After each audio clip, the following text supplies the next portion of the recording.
இயேசு நம்மோடு.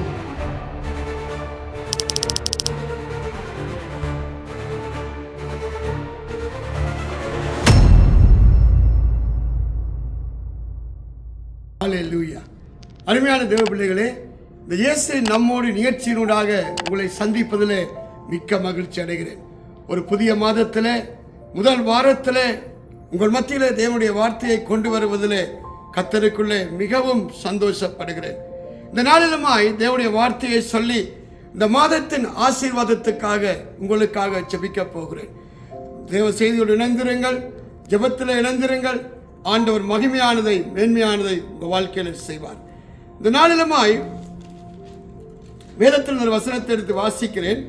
ஏசாயா தீர்க்கதரிசியின் புத்தகம் 31ஆம் அதிகாரத்தில் 5வது வசனத்தில் இப்படியாய் பார்க்கிறோம்.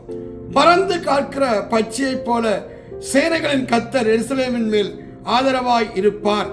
அவர் அதை காத்து தப்ப பண்ணுவார்.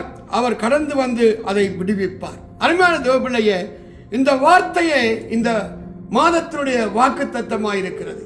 இந்த பிப்ரவரி மாதம் முழுவதும் தேவனாகிய கர்த்தர் உங்களை பறந்து காக்கிற பட்சியை போல உங்களை காப்பார், உங்களுக்கு ஆதரவாய் இருப்பார். உங்களை தப்ப பண்ணி அவர் என்ன செய்வாராம்? அவர் உங்களை விடுவிப்பார் என்று வசனம் சொல்லுகிறது. அருமையான தேவபிள்ளைகளே, கர்த்தருடைய சட்டையின் கீழ் அடைக்கலமாய் வந்தவர்கள் வாழ்க்கையில எந்த நன்மையும் குறைபடுகிறது இல்லை.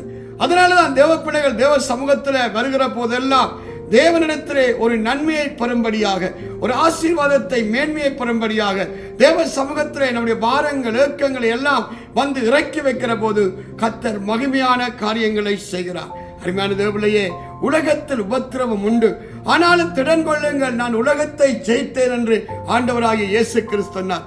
எப்படி தேவர் உலகத்தை ஜெயித்தார் என்றால் அவர் தம்முடைய ஆவியினாலே இந்த உலகத்தை ஜெயித்திருக்கிறார். அருமையான தேவ பிள்ளைகளே, இந்த நாட்களில் பரிசுத்த ஆவியை நமக்கு அளவில்லாமல் கொடுத்திருக்கிற தேவனுடைய கிருபைகளை நீங்கள் எண்ணி தேவனுக்குள்ளே சந்தோஷமாய் மனமகிழ்ச்சியாய் அவரை துதித்து ஆராதிக்கிற போது தேவ மகிமை உங்க வாழ்க்கையில வெளிப்படும். இந்த பிப்ரவரி மாதம் முழுவதும் தேவனாகிய கர்த்தர் உங்களை காப்பார், உங்கள் கையின் பிரயாசங்களை ஆசீர்வதிப்பார். நன்மையும் கிருபையும் உண்டாயிருக்கத்தக்கதாய் தேவ பிரசன்னம் தேவ மகிமை உங்களை சூழ்ந்து கொள்ளும். அருமையான தேவ பிள்ளைகளே, இந்த முதலாவது வாரத்திலே தேவன் நன்மைகளை செய்கிறதை பார்ப்பீர்கள். நீங்கள் கரங்களை உயர்த்தி ஜெபிக்கிற போது ஆண்டவர் உங்கள் தடைகளை உடைத்து போடுவார். நீங்கள் தேவனிடத்திலே உங்கள் ஏக்கங்களை தெரிவிக்கிற போது ஆண்டவர் உங்கள் மனவிருப்பத்தின்படியே உங்களுக்கு அருள் செய்து உங்கள் காரியங்களிலே மேன்மை அடைய செய்வார்.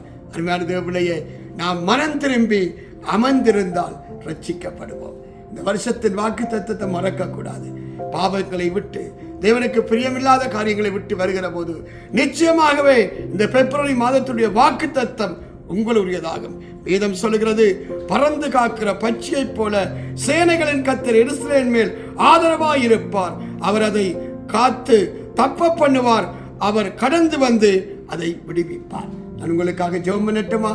தகப்பனே, இந்த நாளிலுமா யாரெல்லாம் இந்த தேவ வார்த்தையை கேட்டு உம்முடைய சமூகத்தில் தங்களை ஒப்புக் கொடுக்கிறார்களோ அந்த பிள்ளைகளுடைய வாழ்க்கையில தேவ மகிமை வெளிப்படத்தக்கதாய், தேவனுடைய வல்லமைகள் வெளிப்படத்தக்கதாய் அனுக்கிரகம் செய்யுங்கப்பா. கர்த்தாவே, இந்த கால வேளையில ஒவ்வொரு பிள்ளைகளுக்காய் ஒவ்வொரு குடும்பங்களுக்காய் மன்றாடி செபிக்கிறேன். நன்மையினால கிருபையினால பிள்ளைகளை சூழ்ந்து கொள்ளுங்கப்பா. ஆண்டவரே, இந்த நாட்கள்ல ஆண்டவரே எதற்காக உங்களுடைய பிள்ளைகள் இயங்குகிறார்களோ அந்த நன்மைகள் வெளிப்படத்தக்கதாய், அந்த ஆசீர்வாதத்தின் ஊற்றுக்கள் ஒவ்வொரு பிள்ளைகளுடைய வாழ்க்கையிலும் வெளிப்படத்தக்கதாய் அனுக்கிரகம் செய்யுங்க. தடைகள் உடைக்கப்படட்டும், கட்டுக்கள் நிர்மூலமாகட்டும், ஒரு ஜெயபலம் உண்டாகட்டும் அப்பா. ஆண்டவரே, இந்த மாதம் முழுவதும் நன்மையினால கிருபையினால சூழ்ந்து கொள்ளுங்க. உலகத்தாருக்கு சம்பவிப்பது போல உம்முடைய பிள்ளைகளுக்கு சம்பவிப்பதில் சொல்லி இருக்கிறீங்க. கர்த்தாவே, உலகத்தில் பாடுகள், வேதனைகள், நெருக்கங்கள், ஆண்டவரே வியாகுலங்கள், மரண ஓலங்கள், ஆனாலும் தேவனுடைய பிள்ளைகளை நீர் தற்காத்து நடத்துகிற தேவன். மகிமையானதை மேன்மையானதை காணும்படி செய்யுங்க.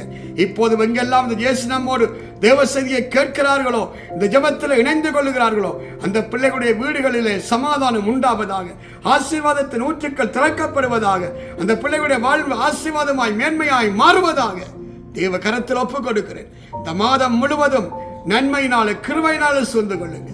இயேசு கிறிஸ்துவின் நாமத்தில் ஒவ்வொரு பிள்ளைகளையும் ஆசீர்வதித்து ஜெபிக்கிறேன் என் ஜீவனுள்ள நல்ல பிதாவே. ஆமேன், ஆமேன், ஆமேன். அருமையான தேவ பிள்ளைகளே, கர்த்தருடைய வசனத்தை கவனித்து கேளுங்கள். இந்த நாட்கள்ல 3 காரியத்தை சொல்லுகிறேன். அதிகாலையில் தேவ சமூகத்தில் ஜெபம் பண்ணுங்கள். நல்ல ஆவியில் நிறைந்து அந்நிய பாஷையில அட்லீஸ்ட் அரை மணித்தியாலம் பேசுங்கள். வேத வசனத்தை தியானியுங்கள். தேவ சபையை விட்டு பிரியாதபடி இணைந்திருங்கள். அப்பா மகிமையான காரியங்களை உங்க வாழ்க்கையில குடும்பத்தில் செய்வார். கர்த்தர் உங்களை ஆசீர்வதிப்பாராக. இப்பொழுதும் நீங்கள் சபைகளுக்கு செல்லாதவர்களாயிருந்தால் தொடர்ந்து எழுப்புதல் சுவிசேஷ சபைக்கு வாருங்கள். நாம் சேர்ந்து ஆவியோடும் உண்மையோடும் தேவனை ஆராதிப்போம். சத்தியத்தை அறிவோம். சத்தியம் எங்களை விடுதலையாக்கும். கர்த்தர் உங்களை ஆசீர்வதிப்பாராக. ஆமென்.